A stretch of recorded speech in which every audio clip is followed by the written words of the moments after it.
Hi, welcome to All Four Queens, everyone. Hope you're all doing well on this Tuesday morning. I think I am.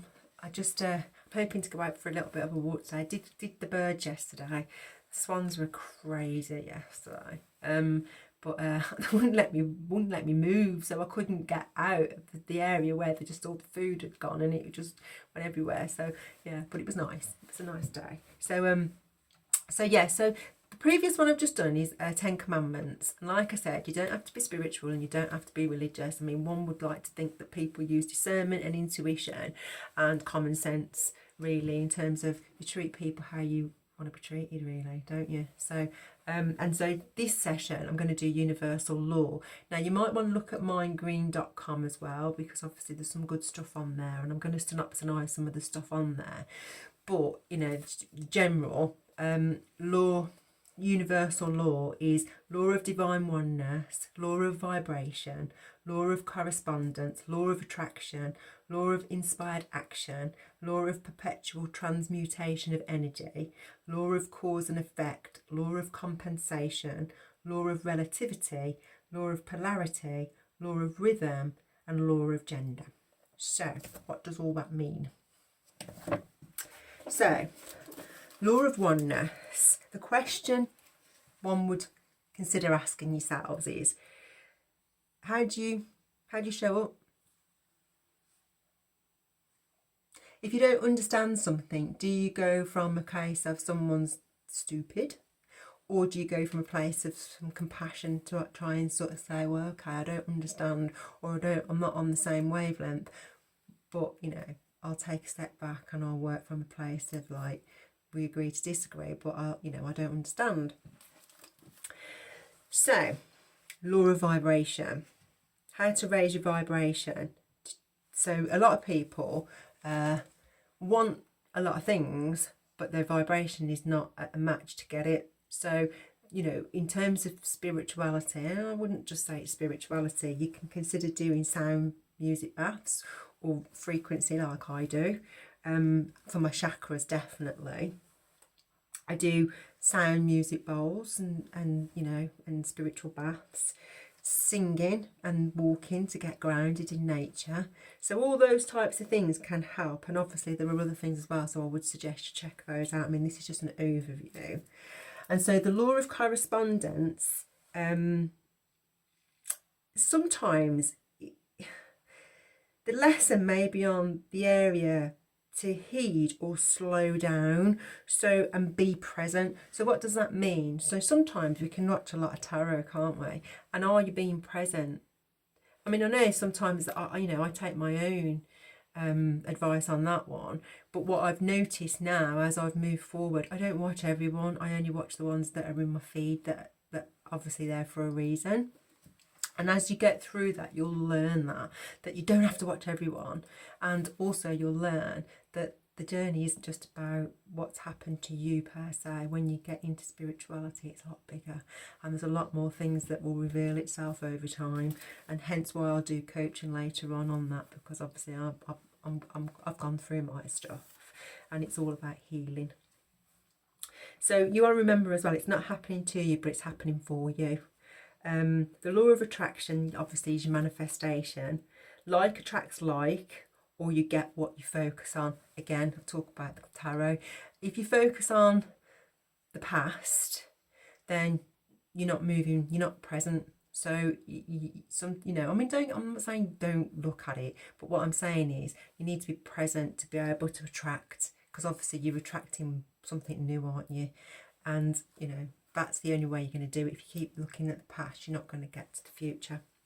Maybe that's the best way to say it.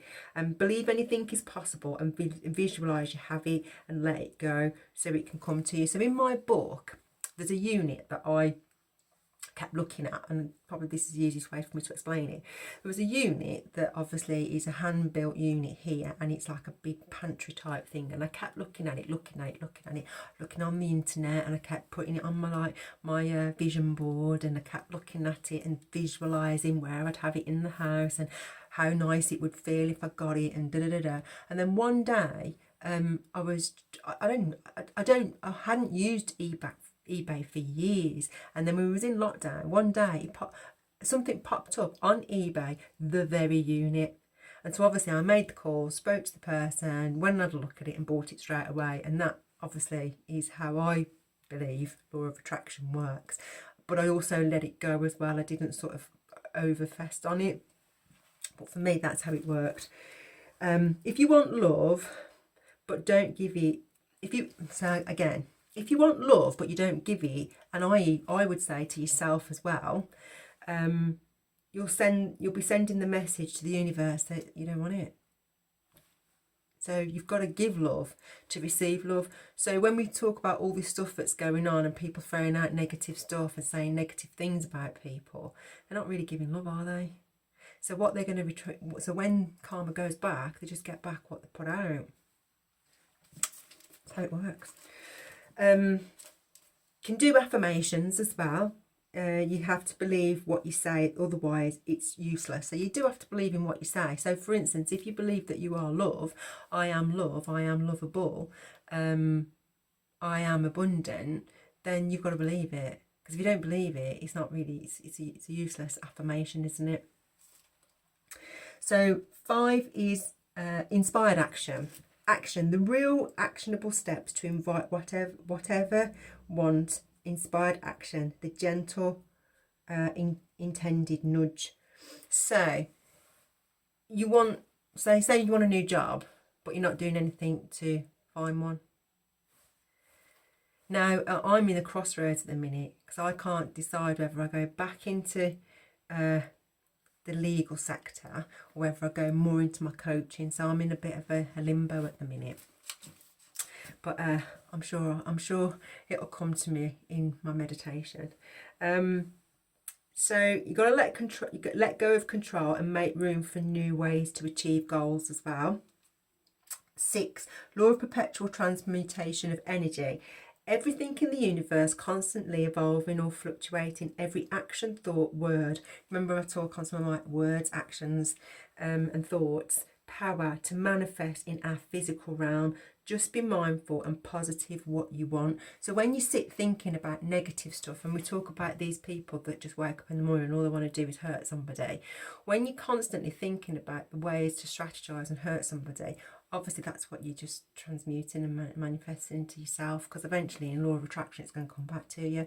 So when people say high, keep your vibration high, think positive, that's what it means. So sometimes for me, when I started meditating very early on, I got a lot of things coming in, a lot of negative stuff coming in, and I couldn't really sort of understand it. But when as I did more, I started to slow the stuff down, and I just observed it. I didn't actually react on it. And it's the same as when people have conversations with you, and some people will go out of their way to try and trigger you because they feed off your lower vibrational. So now it's just a case of taking notice of it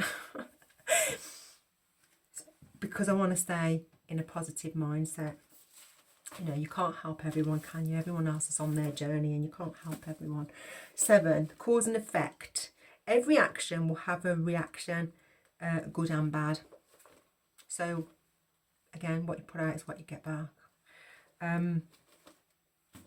So it's vibrational. If you operate from anger or resentment energy, the cause and effect, you'll be affected by the result. So if you're just putting stuff out in anger and negativity, then it's going to affect you more than it's going to affect what you're trying to achieve, especially if the person is innocent as well and they don't deserve what you're putting out. And me personally, on that point, I would say that's a suggestion that there's some healing that needs to be done. If you're feeling that way, then there's something within you need to look at and find out why it's there and heal it. Law of compensation, you reap what you sow, and I think that comes back to what goes up must come down, karma. What you seek, you must contribute towards your goal. Where am I? Being called to serve and support. So I believe in everything we do, we're here to serve and support each other. I don't believe we're here to hurt each other and steal from each other and keep somebody down so that you get up. No, we're all here to be on the same playing field and to have the same joyous experience. And if other people can't get that joyous experience in their own energy, then they've got a lot of healing and work to do. But they shouldn't be knocking other people down just so they feel good about themselves, because that's not really why we're here.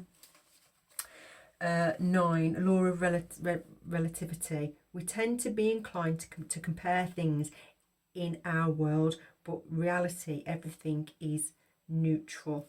Perceptive and perception. So I always used to say to my team, perception is reality. So they'd come and say something, oh, so and so, so and so, and I'd go, yeah, but perception is reality, isn't it? If you perceive that, then it becomes your reality. But if you actually just shift your perspective a little bit, it doesn't. So why do I say that? Because we never know other people's journey, and we don't know the battles that they're going through. We only know our own. So for me, you should never judge a book by its cover, because you don't know. You don't know what they've gone through, and you don't know why they behave the way they do. And I'm not saying I'm not saying any form of abuse you should accept it.